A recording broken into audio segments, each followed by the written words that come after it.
library friends. This is Claudia Daly from the Downey City Library, and we are celebrating National Library Week this week, and so I wanted to do something special, and so I decided to read some books that have recipes in them, and so I'll read the book and talk to you about it, and then I'll do one of the recipes from the book. The book that I chose is called Chronicles of a Radical Hag with Recipes by Lorna, Landvik. And what I liked about this book is it had a lot of interesting characters, and the main character, Hazel Evans, she was a newspaper columnist. And at a time when there weren't a lot of women as columnists in the beginning of her job, and she started in 1964, and she ended in 2016. And so basically, she wrote a column for a newspaper for 50 years, which is really unheard of.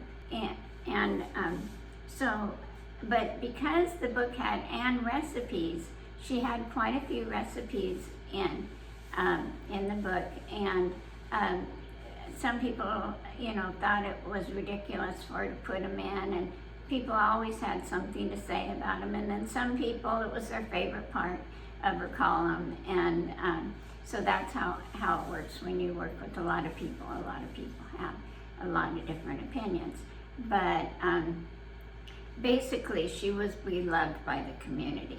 Otherwise, they wouldn't have kept her on the staff for 50 years. So anyway, what I decided to do is do her lemon bars. And there were toffee bars, there was fudge, and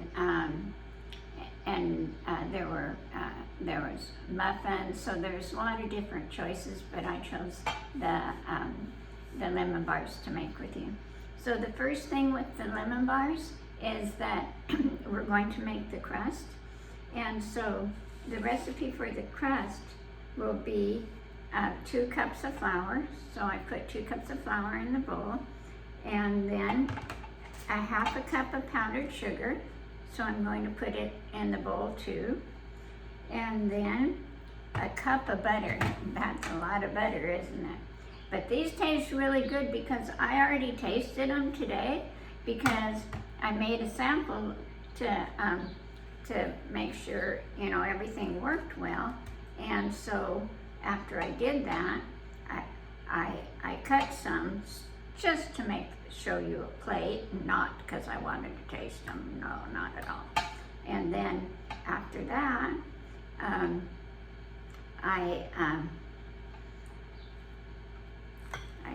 I put them on the plate, and then we did that. Okay. Now, if this wasn't COVID times, I could do this a lot faster by using my fingers, but I know that everyone's not going to like it if I do that, so I'm just going to do it this other way, where it's going to take me a minute to do it, but that's okay. So I'm going to do some other books too during National Library Week that have cooking, just a few, just so we can have some extra fun and everything. So basically, we get it all down, and we put it flat in the pan and get it all mixed together. And then after we do that, we put it in the oven for 25 minutes. And what they said to do is to make sure that it's golden brown on the top. And what I decided when I tasted mine were a little crunchy because I did that. And I like crunchy things, but if you don't like crunchy things, I would take a look at it about 20 after, and then I see if I think it's good enough. Okay, So once it's all flattened down, then you cook it. And while you're cooking it, then you make the next part, and that's the topping that goes on top. So for that, you have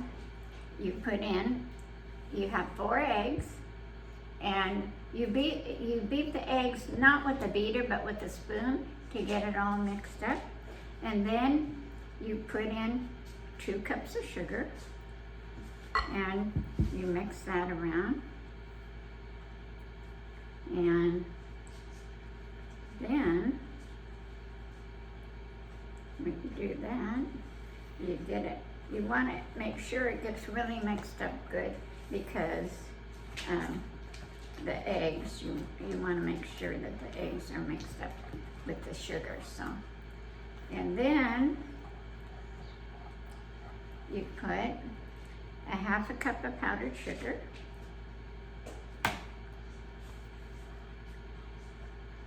and a teaspoon of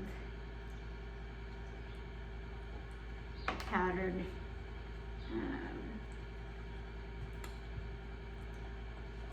the opposite of soda. I can't think of the name of it right now. Let's see, let me look, I'm gonna read it. Baking powder, there you go. Anyway, there it is. And so you mix that in good, and you add a 1/4 cup of lemon juice. But I put a little more than a 1/4 cup, and the reason I did that is because when I tasted it, I thought it wasn't, I like things really lemony, so I just added a little bit extra. And then after you mix this around really good, you put it on top of the already browned crust. And then you put that in for 25 minutes. And they said that they want that golden brown on the top too. But I say again, look at your preference and see if you think it looks the way that you want it to look, okay? And then, so then you put this on top. Then you cook it, and once you take it out of the oven, you set it down and you wait for it to get completely cool.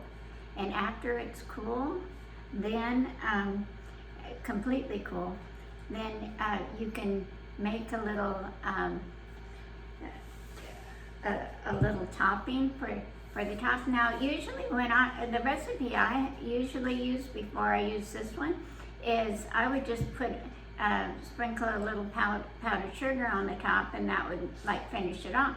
But this one says to do it different, and so basically what I do is just get about 4 tablespoons of lemon juice, and then a cup of powdered sugar, and you mix it together. And once it's totally cool and everything's on top, you don't just pour it on, you like sprinkle it on. Like you just put a little bit and just drizzle it all over the top. And when you do that, then it looks really good. But it adds a pretty good flavor, because I told you I tasted it. So that's how it goes. So then what I want to show you is, this is how it should look when you're done. And then what I always do is put parchment paper on the bottom. So when I want to cut them, I lift them out and I put them in. I didn't do that today all the way through, because I wanted you to see how it would look. Now I want to show you one more thing. Then what I do is I put them on a pretty plate, and today I put them in some cupcake papers, but you don't have to do that. But I thought that was pretty, and then you serve them. But so basically that's our recipe for today. There will be other library events this week, So I hope you'll take advantage of them. Look online, there's going to be something special for the children and some gaming for the teens and different things, okay? So have a good day. Thank you for joining us. Bye. Happy National Library Week.